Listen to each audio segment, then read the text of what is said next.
Assalamualaikum warahmatullahi wabarakatuh. Selamat datang kembali di perkuliahan Struktur Aljabar 2. Nah, pada minggu ini kegiatan perkuliahan akan dilaksanakan melalui video ini ya. Jadi, jangan lupa isi dulu presensi kehadirannya di Google Classroom. Lalu simak video ini dan selanjutnya silakan kerjakan latihan di akhir paparan yang akan saya berikan hari ini. Terdapat beberapa soal yang bisa kalian coba kerjakan dan untuk melatih mengenai materi yang saya jelaskan pada hari ini.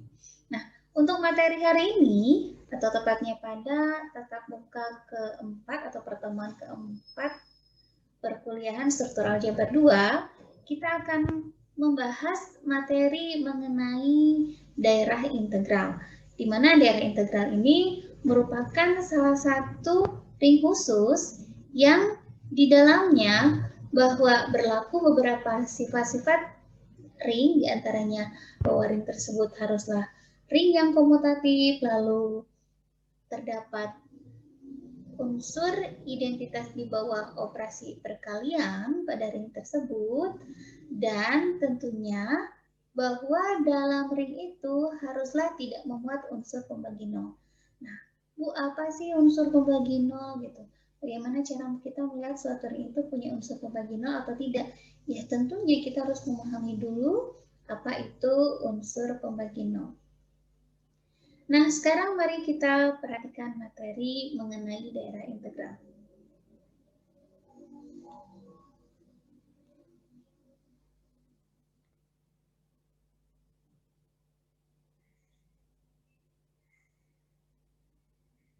Mari simak penjelasan berikut ini. Nah, jika kita berbicara ring pada himpunan bilangan bulat, pada himpunan bilangan bulat di bawah operasi penjumlahan dan perkalian biasa, di sini tentunya berlaku proposisi sebagai berikut.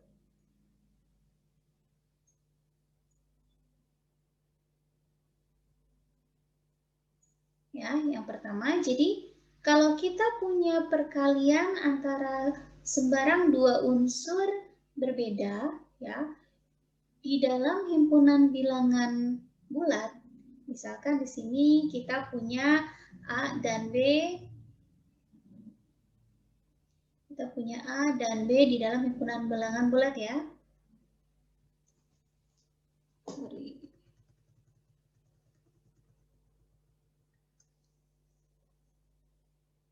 Ya, jadi di sini berlaku untuk sembarang dua bilangan bulat A dan B.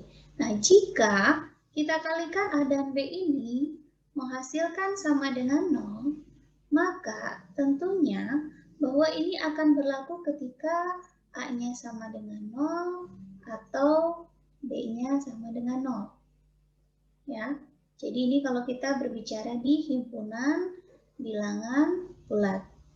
Sehingga jika kita punya persamaan, misalkan seperti ini.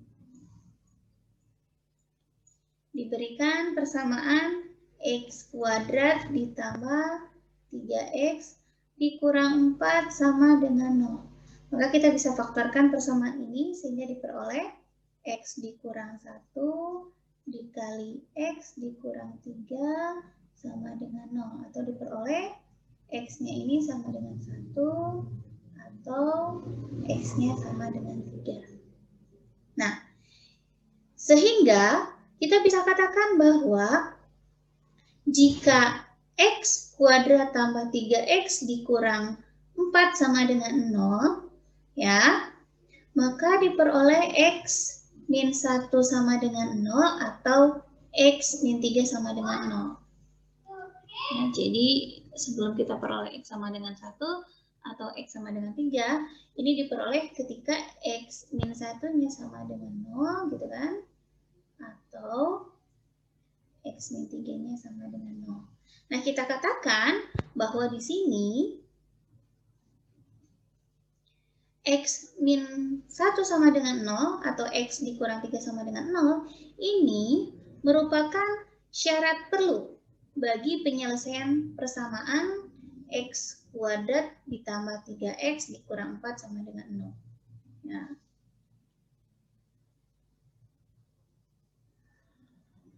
ya, jadi ini merupakan syarat perlu bagi penyelesaian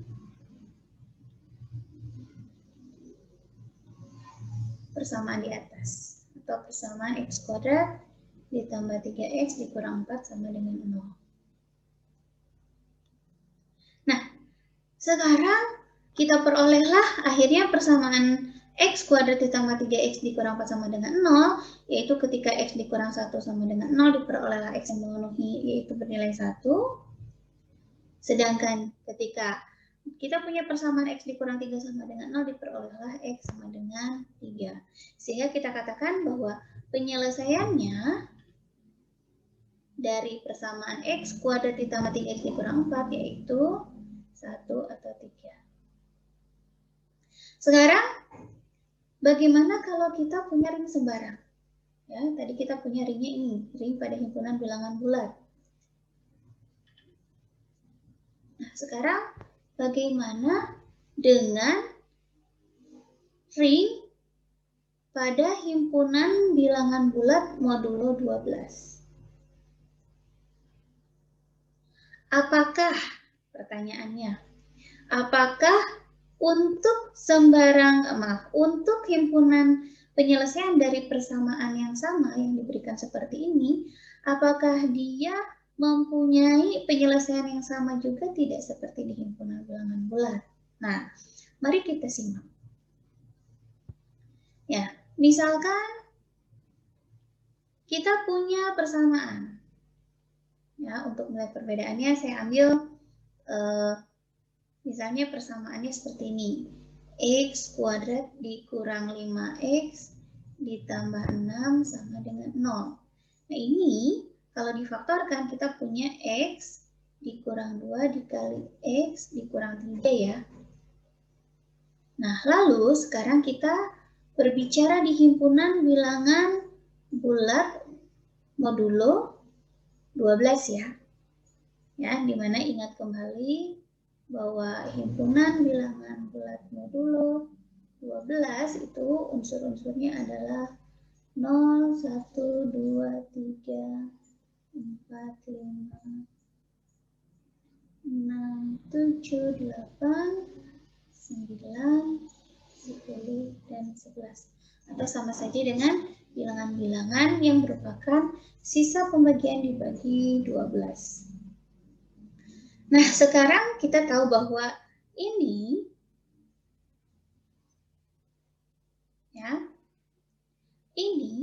menghasilkan penyelesaian yaitu ketika X dikurang 2 sama dengan 0 atau X dikurang 3 sama dengan 0.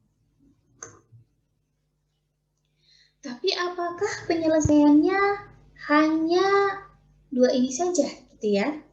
Nah, tentunya ternyata untuk himpunan bilangan bulat modulo 12, penyelesaiannya itu tidak hanya diperoleh ketika di sini kita punya kalau X dikurang 2 sama dengan 0 berarti kan kita peroleh X sama dengan 2 ya. Atau X sama dengan 3.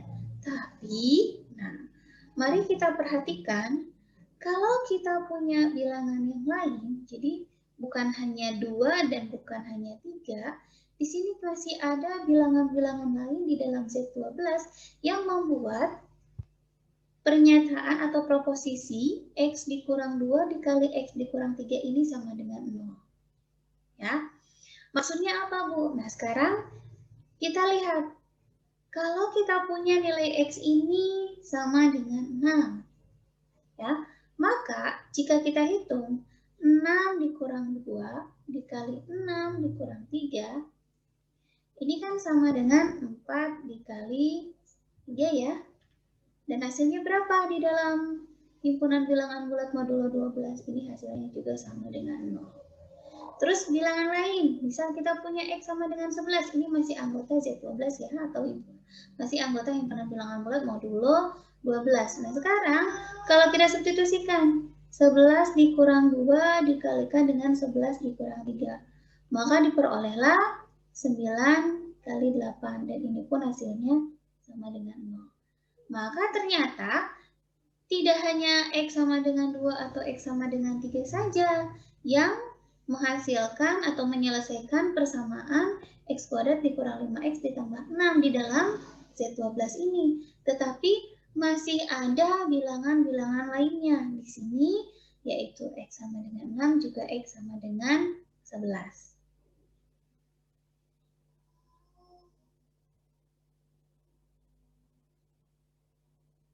Nah, oleh karena itu, pada kondisi yang tadi, pada kondisi di dalam ring Z12 ini, ya, ternyata pada persamaan X kuadrat dikurang 5X ditambah 6 sama dengan 0, ternyata memiliki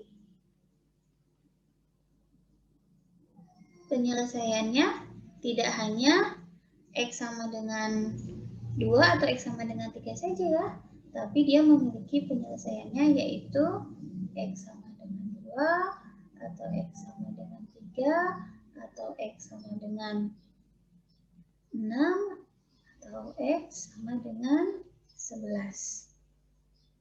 Nah, di sini dari pernyataan yang diberikan pada penyelesaian dari persamaan ini di dalam himpunan Z12 ini, maka kita akan mendefinisikan suatu unsur pembagi nol. Ya, tentunya jika kita berbicara di dalam ring komutatif ya, atau di dalam ring yang operasi perkaliannya juga berlaku sifat komutatif.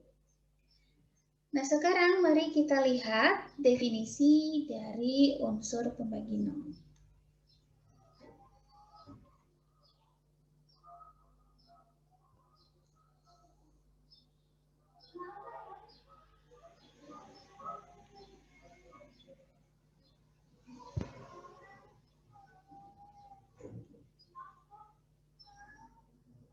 Nah, apa definisi dari unsur pembagi nol?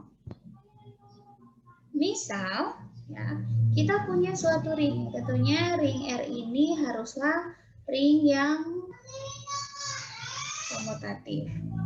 Lalu, untuk setiap unsur A di dalam R, dengan A-nya ini bukanlah unsur nol, ya. Unsur A ini akan disebut sebagai unsur pembagi nol atau pembagi nol.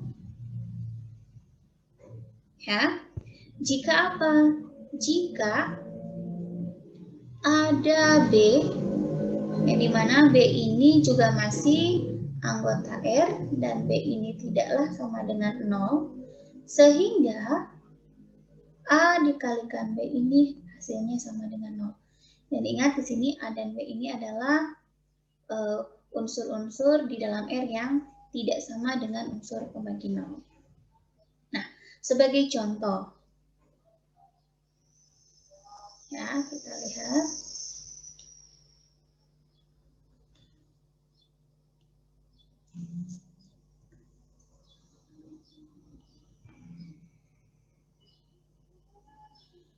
Nah, sebagai contoh, misalkan kita punya R,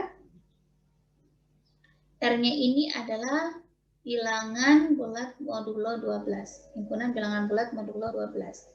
Nah, di sini kita perhatikan bahwa terdapat unsur-unsur pembagi nol di dalam Z12. Ya, apa saja unsur-unsur pembagi nolnya?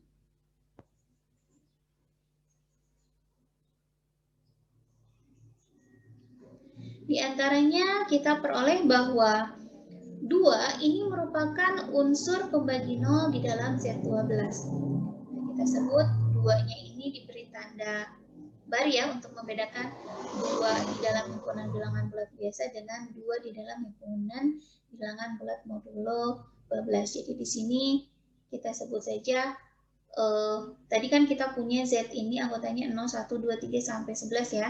Nah, 0 ini kita bertanda 0 bar, satunya 1 bar. Jadi untuk membedakan dengan bilangan-bilangan di dalam bilangan bulat biasa.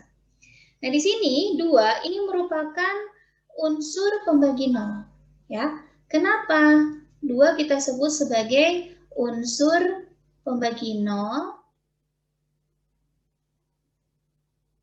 di Z12? Ya, alasannya karena di sini ada bilangan lain di dalam Z12 yaitu siapa? 6. Sehingga kita tahu bahwa 2 dan 6 ini tidak sama dengan unsur 0 ya. Dan kalau kita kalikan 2 dengan 6, ini diperolehlah sama dengan 0. Ya.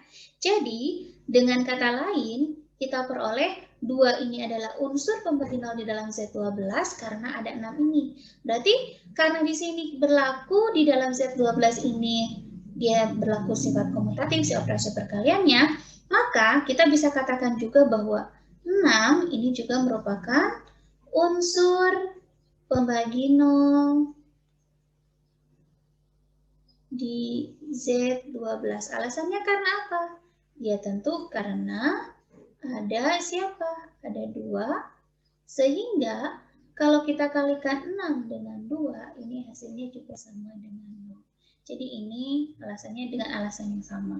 Karena ingat bahwa di sini di Z12 operasi perkaliannya ini bersifat komutatif. Nah, kalau ada pertanyaan, Bu, kalau 0 unsur pembagi 0 tidak. Nah, sekarang kalau kita punya 0 di dalam Z12, dia hanya bisa dikalikan dengan 0 kembali menghasilkan 0. Sedangkan unsur pembagi 0 ini tidak boleh sama dengan unsur 0 di dalam ring tersebut. Nah, sekarang unsur pembagi 0 lainnya di dalam Z12 itu apa? Nah, sebagai contoh di sini kita tahu bahwa 3 ini juga merupakan unsur pembagi 0.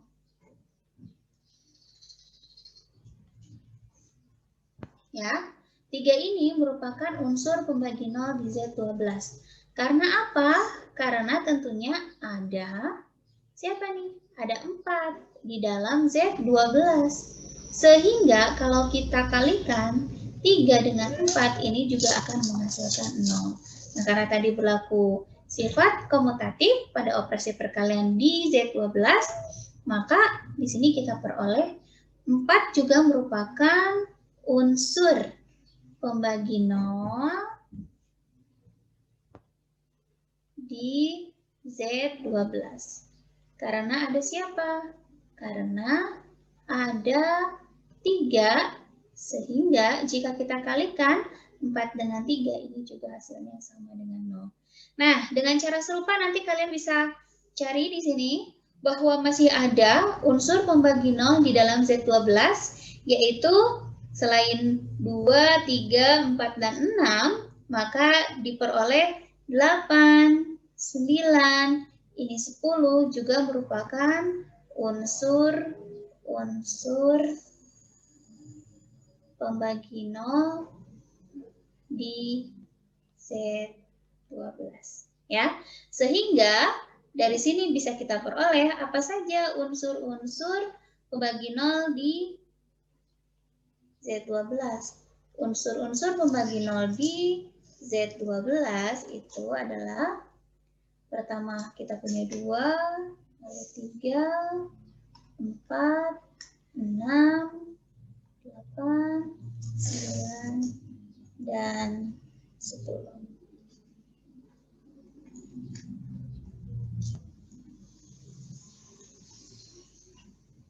Wah, udah nyampe batas akhir ya. Sorry. Kita geser ya. Nah, jadi himpunannya tadi 2, 3, 4, 6, 8, 9, dan 10. Oke. Nah, contoh kedua akan kita bahas. Mari kita perhatikan contoh yang kedua. Nah, sekarang diberikan suatu ring yang beranggotakan semua matriks berordo 2 kali 2 ya, yang kemarin kita definisikan sebagai M2R. Nah, M2R ini adalah himpunan matriks berordo 2 kali 2 dengan semua elemen matriksnya adalah bilangan real.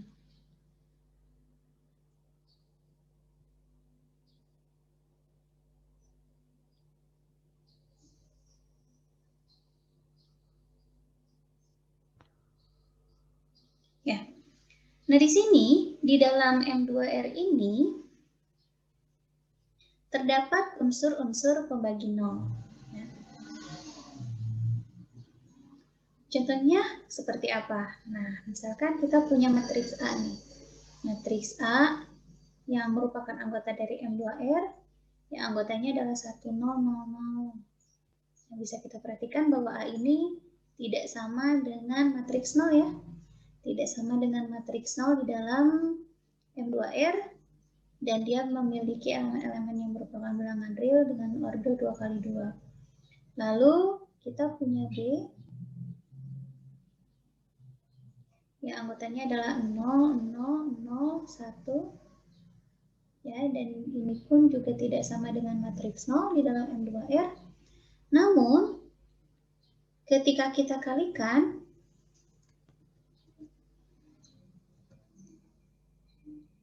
ya, kalau kita kalikan A dengan B, ini diperoleh, nih, kalau kita kalikan 1, 0, 0, 0 dengan 0, 0, 0, 1. Maka diperoleh hasilnya adalah 0, 0, 0, 0 atau sama dengan matriks 0. Ya, jadi dengan kata lain, di sini kita peroleh apa? Kita peroleh bahwa A dan B ini merupakan unsur-unsur pembagi nol di dalam M2R.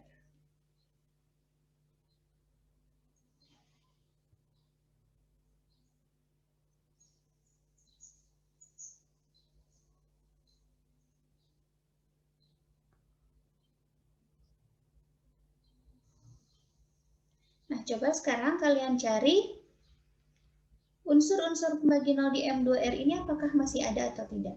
Ya, coba kalian cari. Jadi, silakan nanti share jawabannya di grup ya atau di Google Classroom. Jadi, berdasarkan penjelasan yang tadi, bisa kita katakan bahwa untuk suatu ring R, ya. Nah, di sini kita katakan tidak mempunyai, ini berdasarkan definisi unsur pembagi nol tadi ya, tidak mempunyai unsur pembagi nol jika memenuhi kondisi berikut.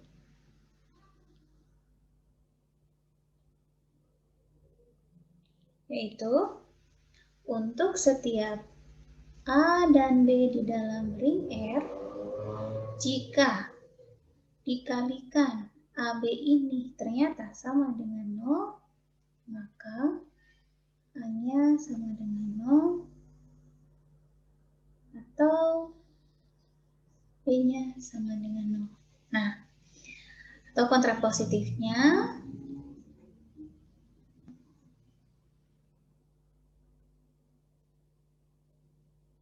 untuk setiap A dan B anggota R, ya, jika A tidak sama dengan 0 dan tentunya B-nya tidak sama dengan 0, menghasilkan bahwa A dikalikan B sama dengan 0, maka menghasilkan A kali B tidak sama dengan 0 ya. Kalau sama dengan 0 berarti dia punya. Maka kita katakan bahwa R tersebut tidak mempunyai unsur pembagi 0. Nah, sebagai contoh tadi bahwa di dalam himpunan bilangan bulat biasa, ya, jadi bahwa di Z, di ring ini, dia tidak mempunyai unsur pembagi 0.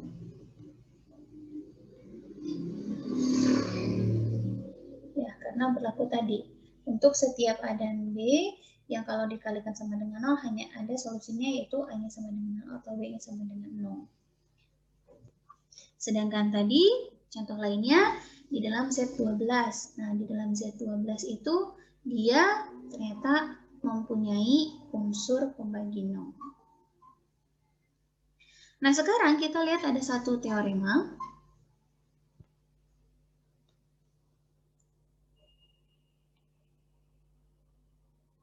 Di dalam teorema ini, kita akan melihat bahwa untuk hukum pencoretan di dalam ring R itu hanya akan berlaku jika dan hanya jika R-nya tidak mempunyai pembagi 0. Nah, pencoretan di sini pada operasi apa? Pada operasi perkaliannya ya. Jadi di sini dikatakan bahwa hukum pencoretan ini berlaku pada ring R jika dan hanya jika bahwa R ini tidak mempunyai unsur pembagi 0. Berarti kalau ternyata si R ini mempunyai unsur pembagi 0, berarti hukum pencoretan tidak berlaku. Nah, untuk membuktikannya, mari kita perhatikan atau kita buktikan sama-sama. Nah, sekarang di sini karena bentuk proporsinya adalah dua arah, di sini kan ada kata jika dan hanya jika, maka mari kita coba buktikan dari kiri ke kanan. Jadi kalau pembuktian dari kiri ke kanan, yang menjadi hipotesis kita adalah ini ya, pernyataan hukum pencoretan berlaku pada ring R. Berarti yang harus kita tunjukkan terbukti itu R-nya tidak mempunyai unsur pembagi 0. Nah, karena di sini yang menjadi hipotesisnya adalah hukum pencoretan berlaku pada R, dan yang akan kita buktikan di sini bahwa R ini tidak mempunyai unsur pembagi 0.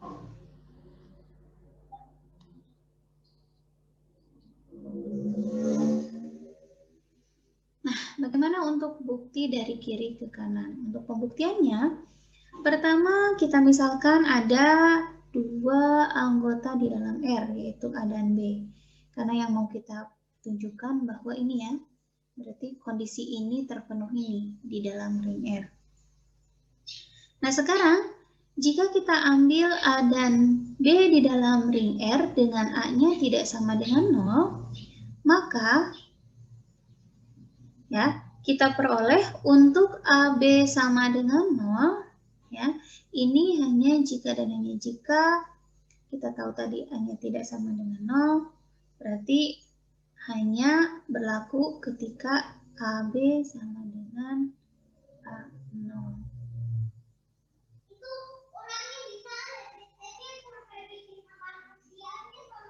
Ya, kenapa Bu bisa begini? Ya, karena tadi A-nya kan tidak sama dengan 0, dan di sini kalau kita punya 0 dikalikan unsur-unsur di dalam R, misalkan saja A, maka tetap hasilnya 0.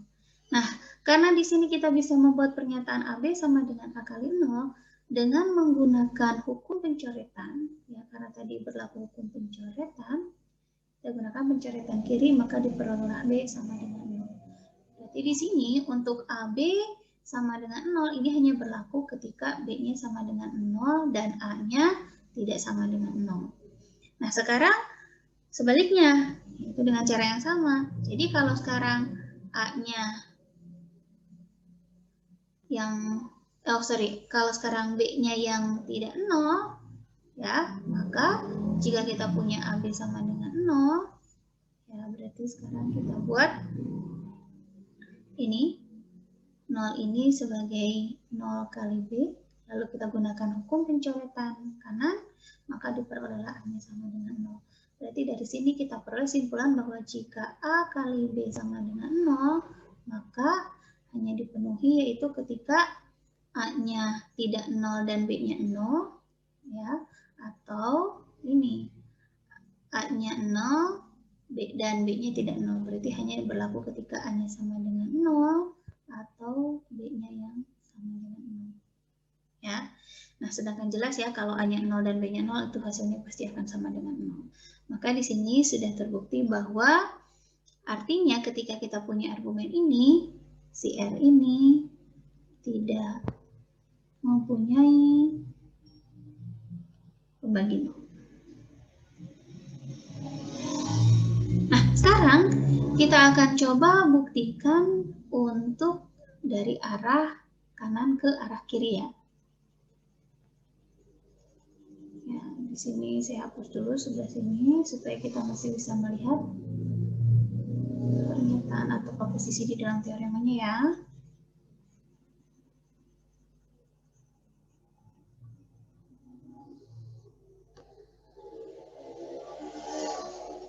Berarti sekarang untuk pembuktian dari kanan ke kiri, yang menjadi hipotesisnya yaitu R ini tidak mempunyai unsur pembagi 0.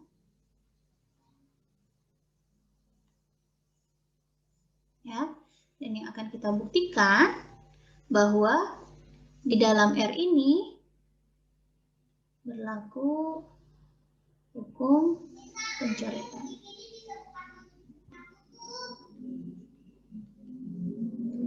Ya, untuk cara membuktikannya gimana? Mari kita perhatikan.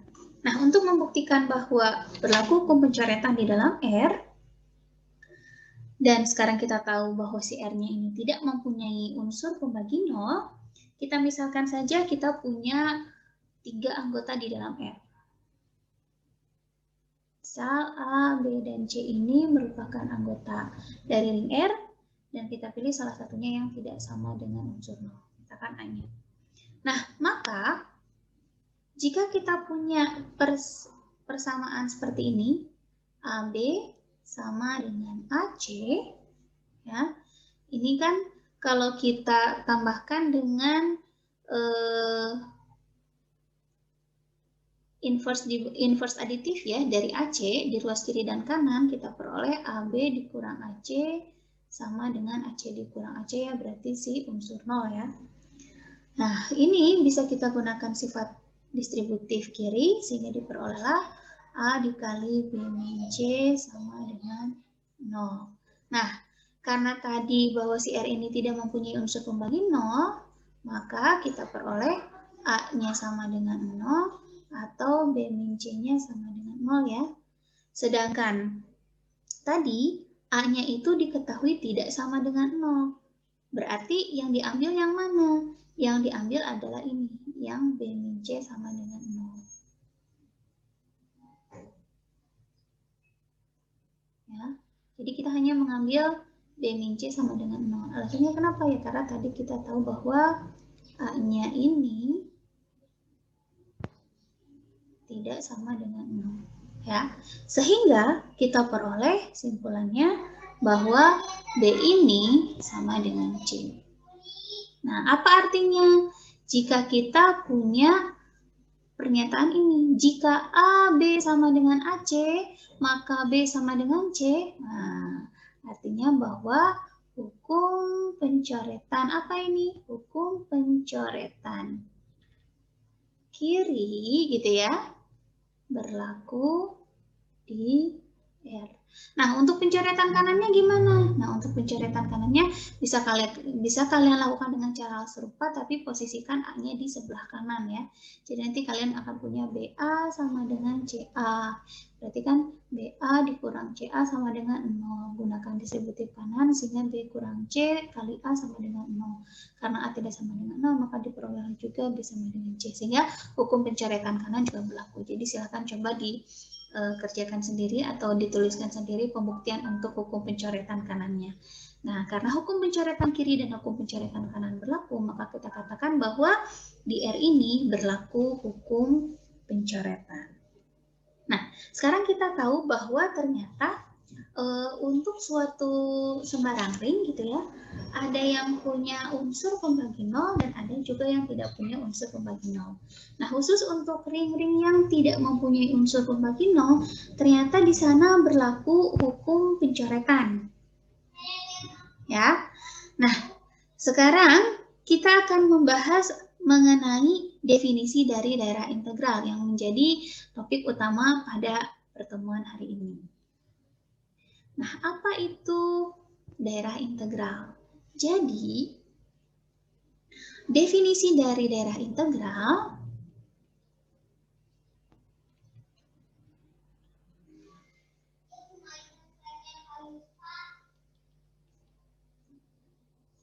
yaitu sebagai berikut. Jadi, kalau kita punya suatu ring ya, yang komutatif, lalu di dalam ring tersebut juga terdapat unkes atau unsur kesatuan ya, atau unsur identitas di bawah operasi perkalian, dan ternyata di dalam ring itu juga tidak mempunyai pembagi nol.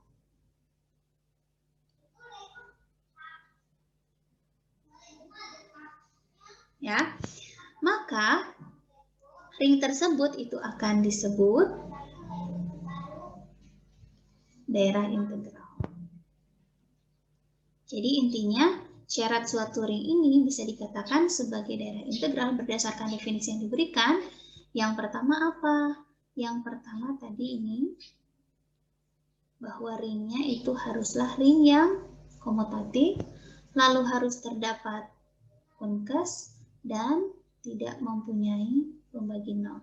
Baru kita katakan bahwa ring tersebut merupakan daerah integral.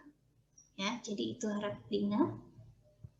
Nah, selanjutnya mari kita lihat apa saja contoh himpunan yang merupakan daerah integral. Ya, sebagai contoh tadi kita tahu bahwa himpunan bilangan bulat ya pada operasi penjumlahan dan perkalian biasa, di situ dia merupakan ring yang komutatif, lalu terdapat unkes yaitu bilangan 1 dan tidak mempunyai unsur pembagi nol.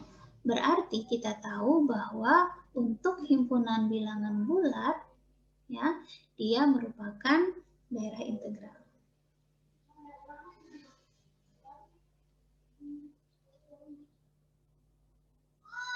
Oke. Nah, contoh selanjutnya kalau kita punya himpunan matriks seperti ini.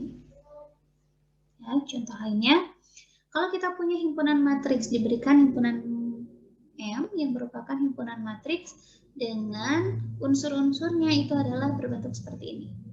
X00, ya, jadi dia bergantung pada X, di mana X ini adalah himpunan bilangan real sembarang. Kita tahu bahwa kalau kita perhatikan di sini bahwa M ini dia merupakan ring di bawah operasi penjumlahan dan perkalian ya, karena tentunya bisa kita lihat dia berupa ring karena tertutup di bawah operasi penjumlahan perkalian, lalu pada operasi penjumlahannya dia merupakan grup komutatif, pada operasi perkalian untuk unsur-unsur yang seperti ini pasti akan berlaku sifat asosiatif juga distributif ya, sehingga M ini merupakan ring. Dan juga di sini kalau kalian periksa bisa kalian periksa ya bahwa berlaku sifat komutatif juga operasi perkaliannya di dalam M. Nah, maka kita katakan bahwa si M ini adalah ring komutatif.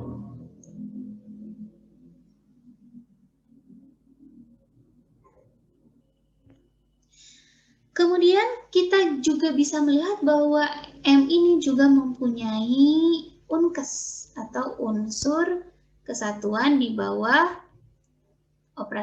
unsur identitas di bawah operasi perkalian. Apa unkesnya? Unkesnya itu adalah matriks. Ya, berarti kita cari unsur dari M yang kalau dikalikan dengan sembarang unsur dari M tetap sembarang unsur M tersebut, maka bentuknya adalah 1, 0, 0, 0. Nah, ini merupakan unsur kesatuan atau unsur identitas di bawah operasi perkalian di dalam himpunan M. Nah, sekarang untuk setiap matriks A, B, matriks C, ya untuk sembarang matriks intinya, ya kita ambil 2 saja. Untuk sembarang matriks A dan B yang ada di M, Ya, kalian bisa ambil misal gitu ya. Kita punya A-nya ini berbentuk A000 ya. Dan B-nya ini adalah B000 ya. Tentunya A tidak sama dengan 0 dan B juga tidak sama dengan 0. Maka jika kita kalikan A dengan B, itu akan menghasilkan AB 0, 0. Dan ini tidak sama dengan matriks 0 di dalam M. Nah, berarti dengan kata lain, karena ya kenapa tidak sama dengan 0 ya? Karena tadi si unsur A kecil dan B kecil ini kan merupakan bilangan real ya, yang tidak 0. Berarti kalau dikalikan juga tidak akan sama dengan 0. Nah, jadi di sini kita bisa lihat bahwa M ini merupakan ring komutatif, punya unkes, dan M ini tidak mempunyai unsur pembagi 0. Dari mana kita peroleh info M ini tidak mempunyai unsur pembagi 0? Ingat kembali definisi yang tadi ya. Catatan tadi berdasarkan definisi dari unsur pembagi 0, berarti kalau kita punya argumen jika A kali B tidak sama dengan 0, jika A tidak sama dengan 0 dan B tidak sama dengan 0, maka A kali B tidak sama dengan 0, maka bisa kita katakan M ini tidak mempunyai pembagi 0. Nah, karena tadi dia memenuhi kondisi pertama bahwa ringnya ternyata untuk ring M ini dia bersifat komutatif ya, kemudian mempunyai unkes dan ternyata tidak mempunyai unsur pembagi 0 ya. Berarti di sini bisa kita simpulkan bahwa apa? Bahwa M ini merupakan daerah integral. Nah, ini contoh-contoh mengenai daerah integral. Di sini ada satu pernyataan bahwa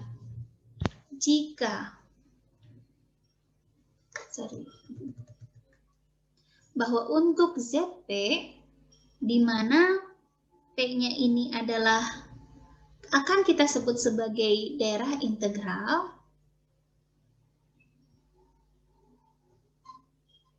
Ini jika dan hanya jika P-nya ini adalah bilangan prima. Nah, benar nggak? Ya. Nah, ini sebenarnya harus kita buktikan ya. Harus kita buktikan, tapi saya minta coba kalian buktikan dulu ya, buktikan sendiri dulu, nanti kalau kesulitan baru kita bahas. Jadi kalian coba buktikan ya. Nah, sebagai contohnya, ini bukan contoh pembuktian tapi contoh penerapan dari pernyataan ini, bahwa ternyata kalau kita punya sebagai contoh adalah Z5 ya, kita tahu 5 ini kan bilangan prima, anggotanya 0, 1, 2, 3 dan 4 untuk membedakan. Dengan anggota bilangan belakangnya kita beri tanda bar. Nah, sekarang kalau kita lihat di sini bahwa Z5 ini di bawah operasi penjumlahan dan perkaliannya, dia akan berbentuk ring yang komutatif. Kemudian di sini ada unkes. Unkesnya siapa? Ya, 1. Dan jika kalian lihat di sini, kalau kalian punya bilangan-bilangan yang tidak 0 di dalam Z5 ya 1, 2, 3, dan 4, kalau kalian kalikan ya dengan sesamanya atau dengan bilangan lainnya yang jelas yang bukan 0, itu pasti, jadi untuk setiap A dan B di dalam Z5 dengan A-nya ini tidak 0 dan B-nya juga tidak sama dengan 0, maka jika kita kalikan perkaliannya juga tidak sama dengan